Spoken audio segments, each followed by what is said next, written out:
But in cashing out, we're talking about the true purpose, kind of above and beyond the things you can buy or the conveniences you can enjoy. We're talking about managing relationships, right? About half the marriages in the US end up in divorce, and the leading cause is, you guessed it, money. A recent article from the New York Times stated that 66% of working parents are suffering from parental burnout. Yeah.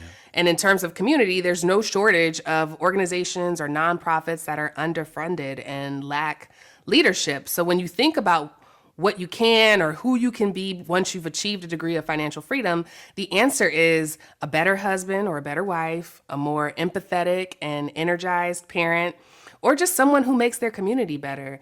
And we talk about that as we break down what it means to be rich and regular, which is, the name of this podcast. We talk about it in the context of what financial freedom looks like relative to the image that most people have in their minds. So I think that's what I want people to walk away with, is just this larger purpose behind wealth building.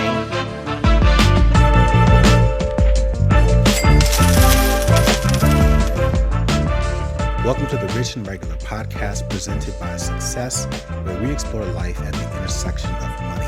I'm Julien. And I'm Kiersten. And today we are so excited to talk about our first book, Cashing Out, Win the Wealth Game by Walking Away. I mean, I feel like a little kid the day before Christmas, even though it doesn't come out till next week. I'm so excited that it's finally going to be in people's hands. Yeah. Well, it's technically in a few people's hands That's right now, true. which is still kind of wild to see. But no, I am just as excited as you are. I know for a fact that there's some people listening today who have already pre-ordered, but I'm even more excited for the people who did not know, who have been following and listening, but did not realize that we actually wrote a book. And so we wanted to dedicate an entire podcast. We're actually going to talk about this a couple of times. Yeah. So this is the first part of a two-part series. But no, I mean, listen, personally, this is a dream come true. Yes. Like, I have always enjoyed writing as far back as I can remember. I think in my 20s, I really got and took it seriously. I remember taking writing classes. I was a part of an organization of creative artists and writers. And it's just interesting because there are some people who only know me. They're like some people who only know me one way, like as a chef. There are some people who literally only know me as a writer, but I've left that life behind a long time ago. And so now to sort of come into this moment and to have the privilege of going through this experience and it meaning so much, not just for us, but for the people that we know that is going to be impacting and shaping their lives. I just think that this is really, really cool. Yeah, I feel the same way because as much as I have also always been a writer and it's been my dream to write a book. Yeah. I think I identify more as a reader than I do a writer. I've been a huge book nerd my whole life. I still am a book nerd. If you follow us on YouTube, you've seen I've started to talk about the books that I read, but I just love to read. So to know that I've written something that even I would want to read is also a bit of a I don't know. It's fun. It's fun for me. Yeah. It's so weird. And I just want to say, right, I'm going totally off script right now, but people who haven't traditionally published books, obviously, wouldn't get it. It's a really weird experience. We're going to talk a little bit about that today. Yeah. But we are excited, not just because we wrote it. Right. But I'm also excited to read it. Yeah. I flipped through a few pages and I reference it often. And I was thinking back to, where I was emotionally when we were having certain discussions about those things. So it is, even for us, a really unique experience. If we sound particularly excited, it's because we've literally, maybe just a couple of days ago, were able to actually touch the physical copies of the book. So all of that to say, this episode is going to be dedicated to us talking about the book. We won't be offering up I'm sure we'll find a way to include some direct financial tips or explore some type of financial subject. But we're going to be spending some time talking about the book, what we want readers to walk away with. After reading it, we're going to bang through some frequently asked questions, things that we've gotten, some questions you all may have, and what you can expect from us with respect to the book over the next year or so. So as I said, this is part one of a part two. I would consider this one more of a general overview or an introduction. And so without any further delay, let's dive into some of that stuff. We should try to make this fun. Like if you can count how many times we say the word excited and send us an email with your count, we'll send you a free book. Little incentive to wait till the end. Excited. That's 3. Well, anyway. At least 3, in addition to the others that we've said.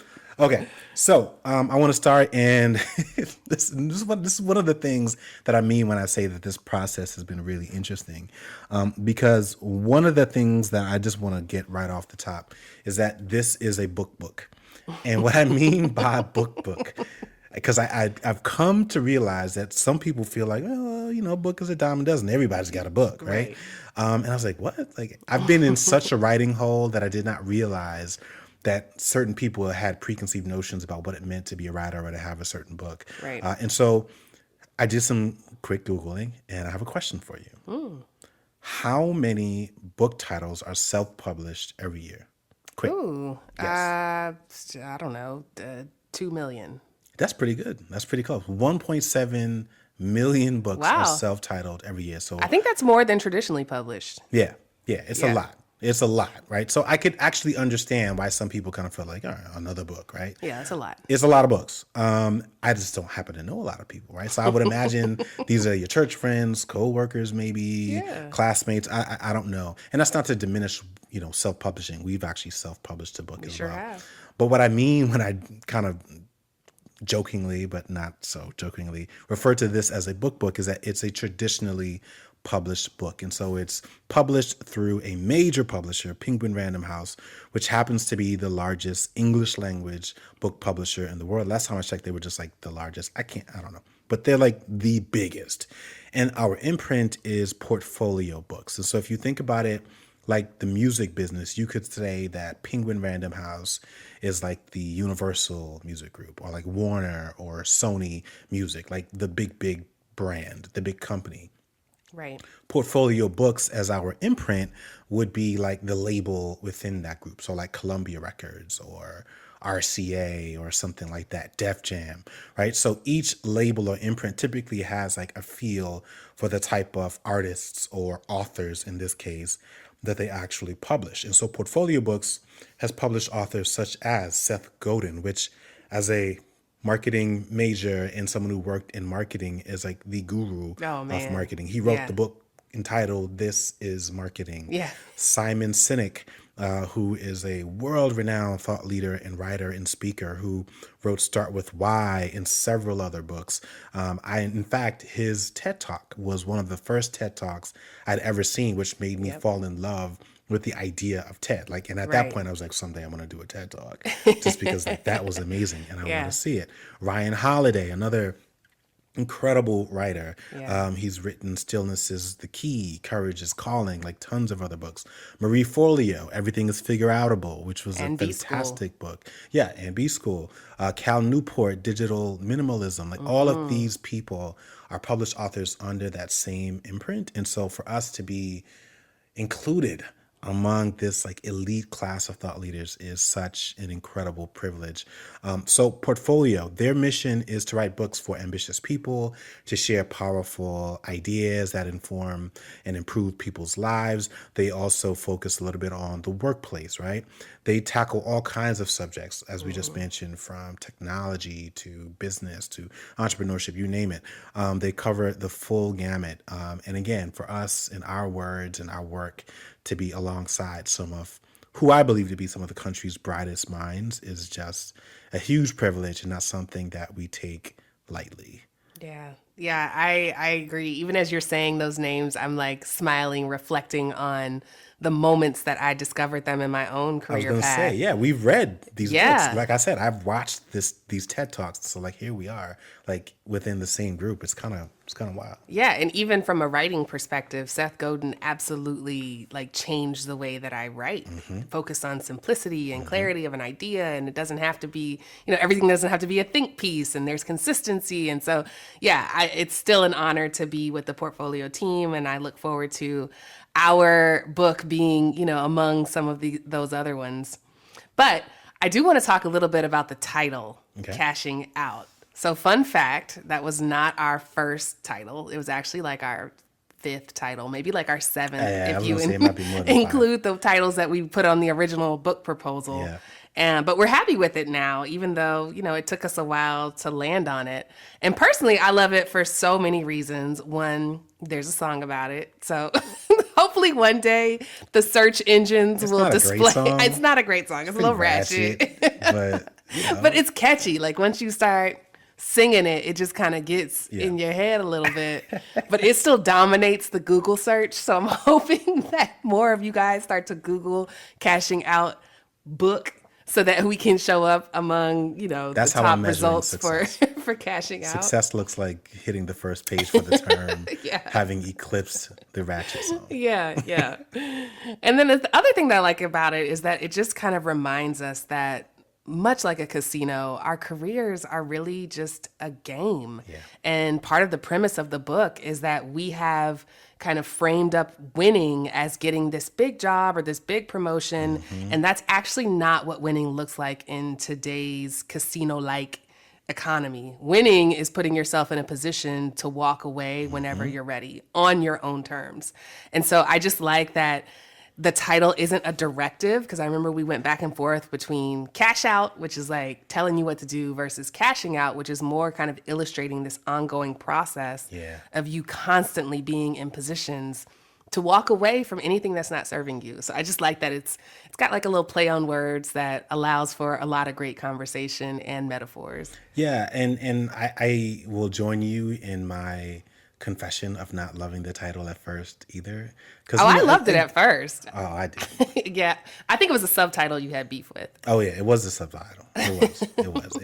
Listen, guys, it's a lot of work. There's a lot of work. Like you don't just write down whatever you think, and then all of a sudden people are like, "Oh, love it. Let's publish it." And it's like, no, people go through it with a fine tooth comb and all the research, all that stuff. It is a lot of work, and the title was was not exempt. And it's humbling because we had a point of view on a title that we loved, on several titles that we love, but we had to admit that like we're actually not the experts on book publishing. Like at some point we should listen to the people who do this for a living. Doesn't mean that I don't have a valid perspective, but that title might be better in another format versus like a book. Correct. And like we always say, no good idea is ever wasted. And so even if we don't use it for a title, we'll use it for something else, a talk, video, something. Some merch, you name it.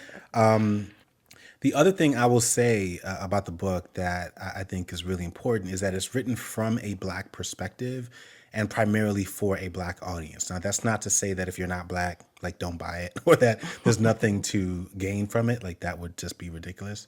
But we do think that applying that lens was important. And obviously it was intentional for a couple of reasons. The first one is that 75% of traditionally published books are by white authors.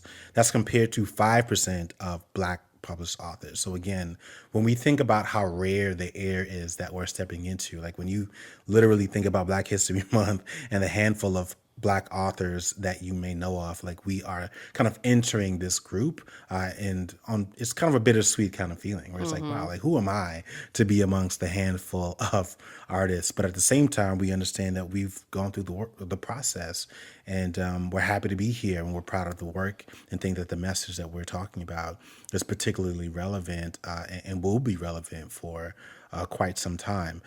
So that's one of the reasons why we think that's important. The second one is, as someone who's read lots of books about money, most of them, if not all of them, do not acknowledge the difference in the lived experience of the readers, or especially when those people come from marginalized groups. They talk about saving like 10 to 15% of your income, but there's little mention of the racial wage gap, or like the gender wage gap, or the lower likelihood that you'll be promoted at work to a leadership position in most cases if you're a woman or a person of color. Like these are very real, unfortunate phenomena, right? And so we're asking people to follow these general rules of thumb without really factoring in some of the other things that are actually impacting their abilities to do it. And so we felt that it was really important to talk about those things, because that's one, part of our lived experience. We can't talk about money without talking about work, because that's how we, for a big chunk of our lives, actually earned money. And so we also have to talk about all of the other things that kind of come along with that. So the third thing I would say is the importance of understanding culture. As writers, as creatives, we know that understanding culture is, I like to think of it as the adhesive that makes a message stick, right? It's the reason why, if you think back a few years ago, why the movie Black Panther had such a deep impact on pretty much the country, but especially within the African American community, is because it was so rich with cultural references and stories. And so those are the kinds of things that we wanted to do when we talk about exploring life at the intersection of money at the beginning of every single podcast. That same idea, sort of being willing to explore life at the intersection, in this case with our book, at the intersection of race and money, we were really, really excited to do that. And we know how powerful that can be. Yeah. And also we're Black. So That part. we know what it feels like to work in predominantly white environments and the toll that it can take on you. And when you don't believe that you can be your authentic self. We've always, like you said, done that and explored the murkier parts of money. And, this book is no different. I do want to take a step back to the traditional publishing process for a little bit and just kind of give some inside baseball behind the scenes and let y'all know how it worked. The first thing you should know is that it's really, really slow. Yeah. We started and this is normal. This is normal. It's not like a diss, like Penguin is slow. And slow is relative. Like Right. back when there was no printing press and people were like hammering words into stone, like it was much slower then and it had far less distribution. So it's slow relative to the speed of the digital environment and the internet where you can publish at the click of a button, right? So our book process started back in 2019. And it took us this long. The book will come out, hit shelves June of 2022. And to your point, we wrote this during the pandemic. And I remember when we started with the book proposal, our ideas felt a little bit extreme. They felt a little radical. And our title reflected that. Like our titles were very like eye-grabbing and almost a little pessimistic. But so much has changed over the last 2 years. And the message, I think, is more relevant now than it was when we started. Yeah. And I think I mentioned this earlier. I think the last thing that I'll add, which is a difference between self-publishing and traditional publishing, is actually the distribution. This book will be available in retailers around the country and in some cases the world. So even just the idea of walking through a airport and possibly seeing my book in a bookstore there or a Target display case or an Amazon or Walmart, anywhere is just still like a little wild to me. I just thought about that. I would have a different feeling if our faces weren't on the cover. Right. Right? I was like, oh, that's our book. Let me go touch it and maybe sign it. Right? 'Cause Yeah. as I've seen other writers do, but to your point, that's going to be weird. You're right. That's so weird. Anyway, it's still pretty cool. Along those lines, I would also add that for those of you who do not like or read physical books, in this case we have a hardcover book, we also recorded the audiobook, which was another amazing experience. You might think that it's no different than like recording a podcast, except it's not. It's a very, very long process. I think we were slated to read it over a 3-day period and we ended up finishing in about 2 days. Yeah, I think that's right. 2 days. And we basically took turns. In most cases, it was like, I'll do this chapter, you will do another. In some cases, we sort of mixed it up. And so there may have been sections within a chapter that I would read or you would read, just kind of depending on what was being read at the time, if it made more sense, or if it was your particular voice versus our blended voice, which is what most of the book is.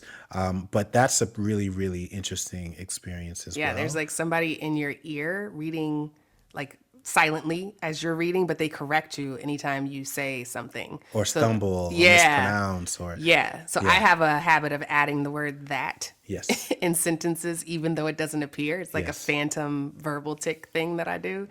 And so, yeah, she would be like, yep, you said that. And it's like, oh. You said audio, and the word is audios.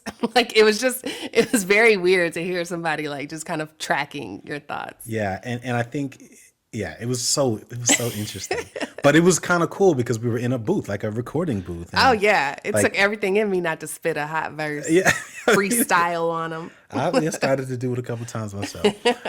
I will say this: I cannot wait. And for those of you who happen to have an Amazon Echo, I cannot wait to go to it and say, Alexa, read Cashing Out. See, now our Alexa's turning on. Just to be sure, that was Catching Up by Brona Fegan. No. Catching Up. I don't know what Alexa said. You can leave Stop that in saying there. her name. Maybe you should just plug it out. Her name in Julian's library. Anyway, so let's move on talk I about won't say the A word anymore. what we want people to walk away with, pun intended. Oh, that was corny. I'll go first. So I think the first thing I want people to walk away with after reading Cashing Out, Win the Wealth Game by Walking Away is a deeper purpose behind building wealth. Yeah. So in the book, we talk about how the media has shaped how most people think or view kind of wealth building and how limited or destructive that can be. But in Cashing Out, we're talking about the true purpose, kind of above and beyond the things you can buy or the conveniences you can enjoy. Mm-hmm. We're talking about managing relationships, right? About half the marriages in the US end up in divorce, and the leading cause is, you guessed it, money. A recent article from the New York Times stated that 66% of working parents are suffering from parental burnout. Yeah. And in terms of community, there's no shortage of organizations or nonprofits that are underfunded and lack leadership. So when you think about what you can or who you can be once you've achieved a degree of financial freedom, the answer is a better husband or a better wife, a more empathetic and energized parent, or just someone who makes their community better. And we talk about that as we break down what it means to be rich and regular, which is, the name of this podcast. We talk about it in the context of what financial freedom looks like relative to the image that most people have in their minds. So I think that's what I want people to walk away with, is just this larger purpose behind wealth building. Yeah. What about you? Yeah, I don't know that I have any one thing, but I will say, I think of our book as the definitive guide, the definitive financial and career guide for Black professionals, for Black people, but specifically for Black professionals. And I think in many ways we are demystifying wealth building. We are, I'm going to make up a word here, de-romanticizing entrepreneurship. We are humanizing, like money and just like what it actually feels like to kind of crack that subject open for the first time without it being overwhelming or intimidating. I am really, really excited about that. In addition to that, there's a lot of research that went into this book. And so if you're not the type of person who wants to wake up and read about the stock market or trends in labor or economic growth about the United States compared to other countries, like some of those things are sort of incorporated into our book and in our message. And so like, I'm excited that we were able to take all of that, whittle it down into really cohesive messages and present it in a way that I think makes it really, really relevant. So that's probably not any one thing, but it's like, I'm just excited about it all. Ooh, a couple of exciteds there for those keeping score at home. Okay, so FAQs, frequently asked questions. So we've received lots of them via DM, email, in person, you name it. So we wanted to go ahead and tackle some of those. We'll just kind of take turns. I'm going to start asking the question. And the first question is, when can people buy the book? You can buy the book right now. So it launches on June 14th. But what does launches mean? Launches means it ships. Okay. It can be in your hand and available in stores on June 14th. Okay. However, you can pre-order it now.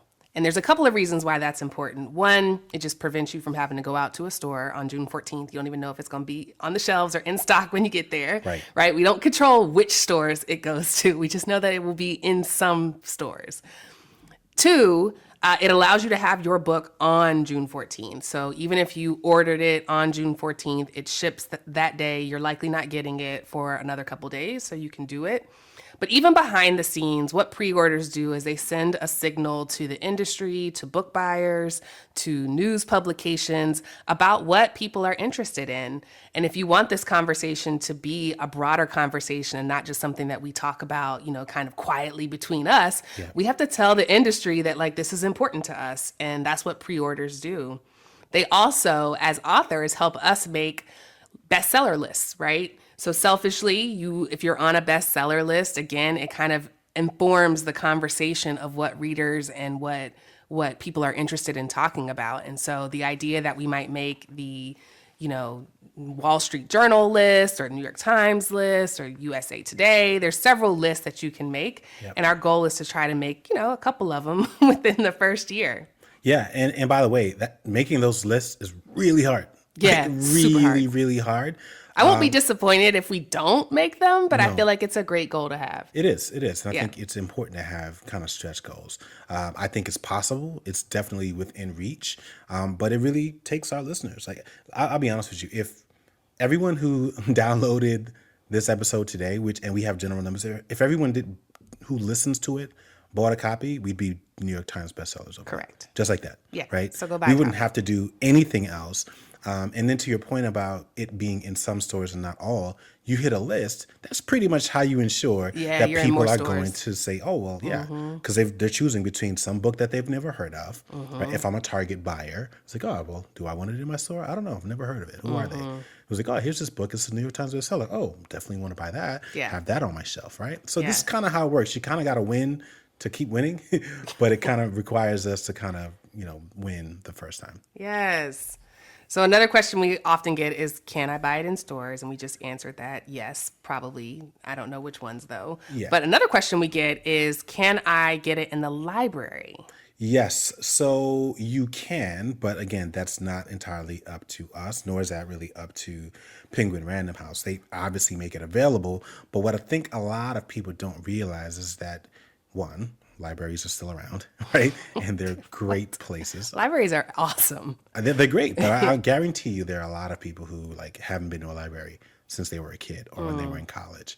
But you can still get adult books, relevant books. And you can rent audiobooks using an app. Audiobooks, all of those things at your local library. And if they don't have the actual book that you're searching for, like Cashing Out, you can submit a request and they will basically say, well, yeah, we'll buy it. We'll buy a couple copies. They'll have a couple copies and then everyone in your local area will have a copy of our book. Yes. So something to consider. We know and have a tiny list. It's about 5 or 6 libraries. We know it'll be in probably 100 more. I started that process thinking that I could keep up with it. It's not going to happen. But there are a couple of people who have sent us notes and say, hey, it's going to be in our library in Baton Rouge or Minneapolis or, all kinds of places, Glendale, California. So it's really, really cool. Libraries are also an option if you want to try to rent it from one of those. Okay, my next question for you is, will you be doing a book tour? Yes, and we are super excited about it. Oh, isn't excited. So we're going to break it up into seasons because, as y'all know, we're parents to a small child and just can't be on the road with him in school all the time. So we're going to start with a summer book tour, and then we'll continue into the fall and winter when things hopefully simmer down a little bit. But the summer book tour is going to be Atlanta, Philadelphia, D.C., Raleigh-Durham, Dallas, and Richmond. Yep. So if you're in any of those cities or surrounding those cities, please be on the lookout.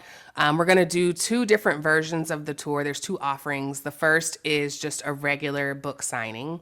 But in some of the cities, we're actually going to... It's a regular book signing. We don't really... It's a rich and regular It's a rich and regular book signing. We're going to have wine. Yeah, we're going to have some wine, maybe a little panel situation, some music. Maybe we'll even play our mixtape, But in some of the cities, we are actually going to offer a dining experience. So y'all know community is what we feel is the superpower, a secret weapon to any of these journeys. And we also know that food is a great medium to break bread and uncover some of your hidden financial stories. And so we were inspired by Money on the Table, our digital series, which you can find on YouTube, and want to offer that dining experience with 10 to 15 of our friends in every city. And our friends meaning y'all. So we, depending on which city, again, we'll all publish this stuff on our website. Depending on the city, you can join us for dinner and just meet some new people. It's going to be like dinner with strangers who will eventually become friends. If you want to stay up to date on any of these options, joining our email list is the best way to do that. We definitely post on social media, but we're prioritizing our email list just because it's a little easier and because, a lot of them are day ones. They hold us down despite the fact that we are pretty irregular about our email schedule. Yeah. So fun times. Is there a particular stop you're most excited about? I'm excited about all of them. Like exciting. other than like Atlanta and DC and Dallas, like about half of the stops are places I either have never been or that I don't go frequently. So I will say I'm excited to get back to North Carolina, to the RDU area. One, because I've never been with you, so I get to show you the campus. Doesn't sound like fun. I don't get to show you Chapel Hill. I get to, take you down memory lane. That's exciting. All right. Next question. Is the audio book the same as the regular book? Yeah. It's about 99%, right? So, and again, I'm answering these questions because I know there are a lot of people who've never listened to an audiobook before. And so when you write a book in a certain tense, you know what I mean? It's edited by professional editors. And so, for example, there may be a section in a book or a line in the book where if you're reading the hardcover, it may say, as you flip through these pages, you will see that XYZ. You wouldn't say that in an audiobook, right? You would say, like, as you're listening to what we're, something along those lines. And so little subtle grammatical differences and shifts like that are different from the audiobook versus the hardcover. But it's not like there's going to be like a certain message or a section, or if you're thinking about it like music, like there's a bonus song, or you know what I mean? Like you're not going to get something in the audiobook that you wouldn't get in the actual hardcover. They are 99.9% the exact same. So it's really just a matter of which version of the book experience you prefer. Yep. Another question is, do you get a discount for buying multiple copies? Yes, the discount starts at 25 copies. Well, hold on, let's be specific, because like that doesn't mean if you go to Amazon. Correct. Well, I didn't finish my sentence. All right. The discount starts at 25 copies. That's considered a bulk order. And if you are interested in a bulk order for your youth group, your students, your colleagues, your ERG, your church group, whoever, send us a note at hello@richandregular.com and we will pass you on to the correct parties to get that coordinated. Yeah. Just to clarify, that would not be, Amazon, Barnes & Noble, anything like that. Like you're not going to get a discount for buying it in bulk, in store or something like that. There's no coupon code or anything that we can offer you. Unfortunately, that's not how the traditional book world works. But if you do want them direct, or if you want a bulk copy, to your point, 25 copies or less, send us an email, or more, we can coordinate that with the publisher and have them shipped directly to you at a discount. And the discount is like pretty steep too. It's like, depending on where you are, it's pretty steep. Jeez. Be on this podcast lying to people. You don't know what the discount is. It is. It varies. It varies based on where you live and where the books are being sourced from. Okay. Final thoughts. This isn't really like a typical episode. It is. It is atypical. Hopefully you guys have hung in there. But final thought is to buy our book, man. Yeah. Like that's pretty much it. Yes, we are definitely looking forward to meeting some of you guys in person, hitting the road. To your point, we've got a summer book tour all lined up. Hopefully, we'll start sharing some of those details soon. I will say, with respect to the book tour, we are giving preference to people who are on our email list. So we will be sharing details via social media, but subscribers to the email list will be those who are alerted first and kind of get first dibs, since there will be limited seating. So head on over to richandregular.com to sign up for our email list. If you want to learn more about the book itself, you can go to richandregular.com/cashing out. And stay tuned for the next episode. We're going to be diving into the book itself, certain concepts, frameworks, research, core messages, etc. And until then, stay tuned and cash out. Well, thank you for listening to another episode of the Rich and Regular podcast presented by Success. If you liked what you heard and are excited about the book, please head on over to the ratings and review page and leave us a 5-star rating and review. We will see you next week.